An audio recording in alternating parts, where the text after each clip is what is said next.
বর্তমানে রাজ্য সরকার এবং এডিসি প্রশাসনের প্রতিটি সরকারি দপ্তরে উন্নয়নমূলক কাজগুলি টেন্ডারের মাধ্যমে করা হচ্ছে। কিন্তু এমন কি হয়ে গেল যে এই টেন্ডার ছাড়া বা কোনো টেন্ডার আহ্বান করা ছাড়াই পছন্দের ব্যক্তিকে তুলে নিয়ে ৳১,০০,০০,০০০ কাজ দিয়ে দেওয়া হলো। যা নিয়ে তোলপাড় শুরু হয়েছে আমবাসা বিভাগীয় ঠিকাদার সংস্থার অন্তর্গত ঠিকাদারদের মধ্যে।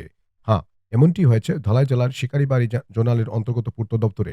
জানা গেছে ত্রিপুরা সরকারের উপজাতি উন্নয়ন দপ্তরের অধীন আমবাসার নালিছড়াস্থিত একলব্য বিদ্যালয়ের ৬৬০ মিটার রাস্তার সোলিং, মেটালিং, কার্পেটিং সহ ড্রেন করার জন্য আমবাসা পূর্ত দপ্তরের মাধ্যমে এস্টিমেট করা হয়েছিল।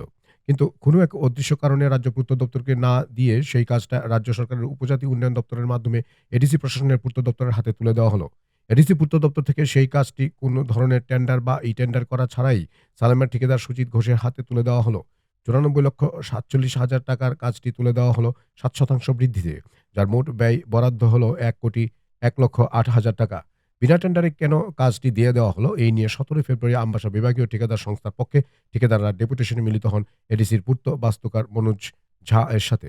ঠিকাদারদের দাবি কাজটিকে বাতিল করে টেন্ডার করা হোক বা টেন্ডার করা হোক, অন্যথায় ঠিকাদাররা আন্দোলনের পথে মাঠে নামতে বাধ্য হবে। উনি আমাদের প্রেসিডেন্ট মিস্টার নারায়ণ ঘোষ, উনি আমাদের সেক্রেটারি, আমি আছি জেনারেল সেক্রেটারি, উনি ট্রেজারার, আর সবাই আমাদের কার্যকর্তা। তো সবাই তো একসঙ্গে আসতে পারেনি, কারণ আমাদের প্রতিনিধি একটা টিম আসছে আমার কাছে। বিষয় হলো আমরা তো আপনার কাছ থেকে একটা হ্যাঁ, তো আজকে আমরা ডেট পেয়েছি। এই বিষয়ে বেশি কিছু বলতে পারবো না। আমি এটাই বলতে চাই যে এটা ফায়ার অথরিটি থেকে অর্ডার আয়, ওইখান থেকে আইলেই আমরা ফাইল প্রসিড করি। দ্যাটস এনাফ, আর কিছু আমার নেই। ফাইল এসে তো ফাইল যদি ফাইল অ্যাপ্রুভ না করে কেউ ওয়ার্কটা আমি দিতে পারি। আমি রেস্ট্রিকশনের ব্যাপারে ইঞ্জিনিয়ারকে জিজ্ঞাসা করলাম যে under what authority you have call the restricted tender.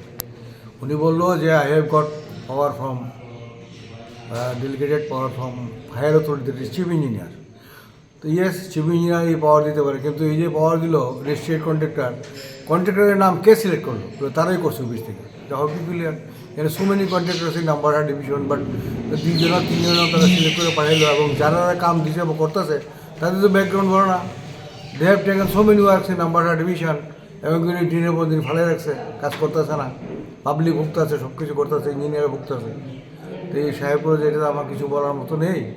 Kindly আপনারা একটু, আপনারা যদি মনে করেন যে রিটার্ন অ্যাপ্লিকেশন রেজিস্ট করবেন করুন, আমার কোনো আপত্তি নেই। আমি এটা আমার হায়ার অথরিটিকে জানাবো, এবং হায়ার অথরিটি যা বুঝে দেবো। যে কোনো রেজিস্ট্রিক্টেড টেন্ডারের দরকার নেই। রেজিস্ট্রিক্টেড টেন্ডার করতে গেলে আজকে আমার নামে করলো, কালকে তার নামে করলো, এটা গিয়ে একটা দাঁড়ায়।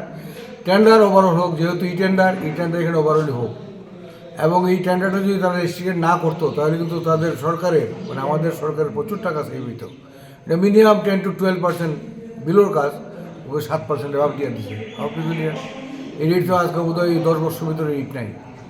তো এইগুলি একটা দেখার ব্যাপার। সেই জন্য আমরা বলছি সাহেবও একমত, যে হ্যাঁ সেই টেন্ডার যাতে না হয় সেই জন্য আমরা সাহেবকে রিকোয়েস্ট করছি, এবং আমরা রিটার্ন অবজেকশন রেজিস্ট করবো, এবং উনি হায়ার অথরিটিকে জানাবে বলছেন। এত বিশেষ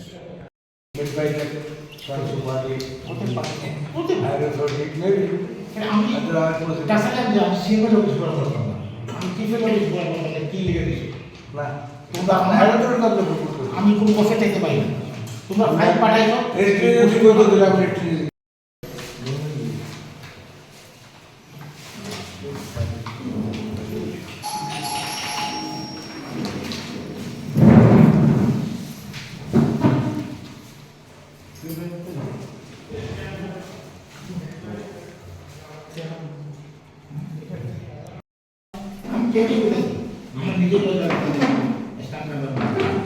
আমার না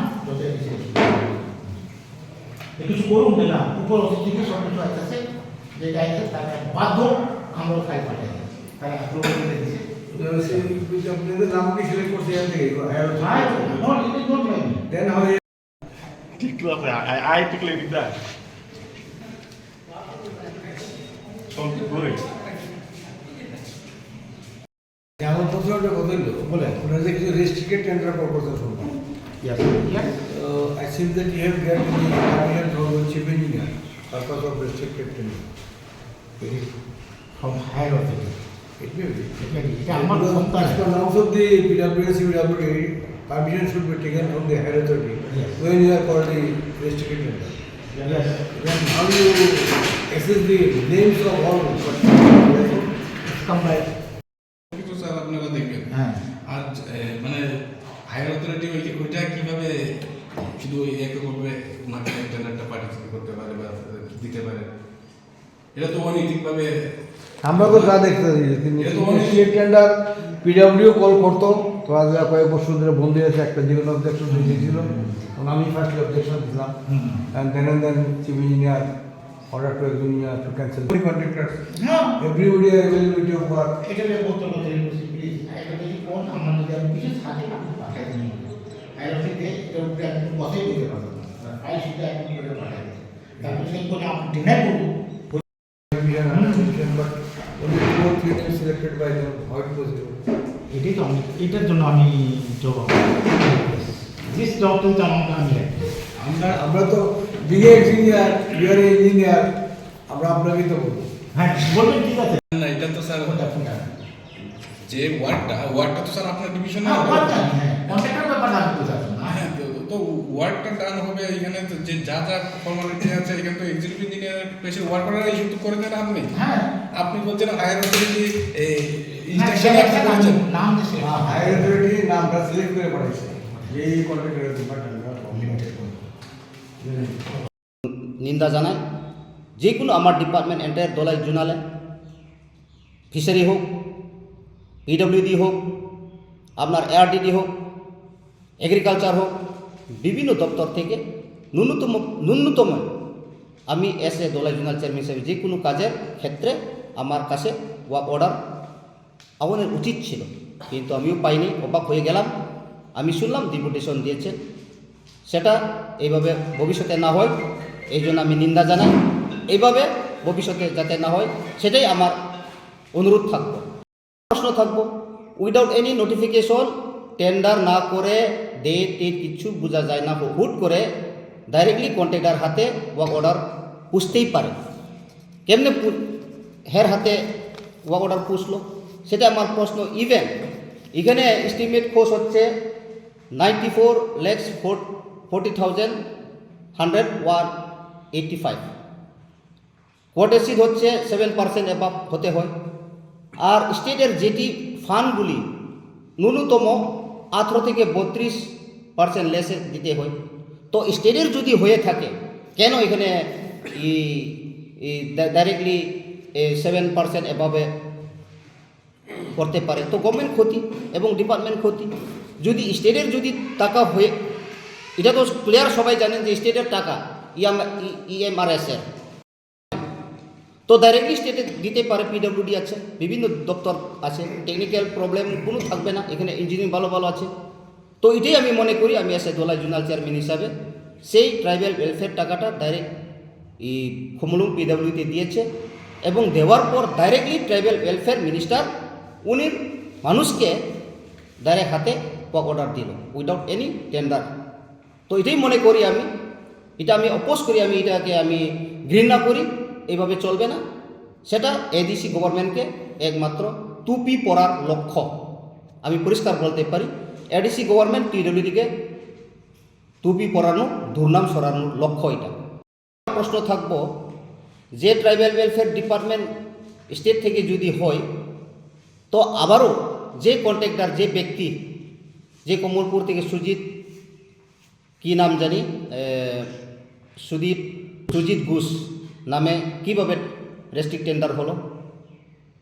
তো সুজিত ঘোষ হচ্ছে, আমি পার্টি রং দিকে বলে তবু আমি বলতে হয়, সুজিত ঘোষ হচ্ছে একজন এই বিজেপি থেকে, যে আমাদের এক্স এমএলএ পরিমলের জামাইয়ের ছোটো ভাই।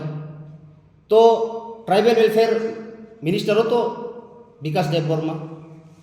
তো আমি মনে করি, আমি এসে দলাই জোনাল চেয়ারম্যান হিসাবে, বা আমি একজন ত্রিপুরা মথা নেতৃত্বে আমি জোনাল চেয়ারম্যান হলাম, তো আমার হঠাৎ করে আমার মাথা ঢুকে গেল। সেটা কিন্তু একমাত্র ত্রিপুরা মথা গভর্নমেন্টকে দুর্নাম করার চক্রান্ত আমি মনে করি। কেননা without any tender notification, how can it done the work order? যে ট্রাইবেল মিনিস্টার সেটা ত্রিপুরা মথার যে প্রচলিত এখন এডিসি গভর্নমেন্ট দুর্নাম করার লক্ষ্যেই এটা তার প্ল্যানিং।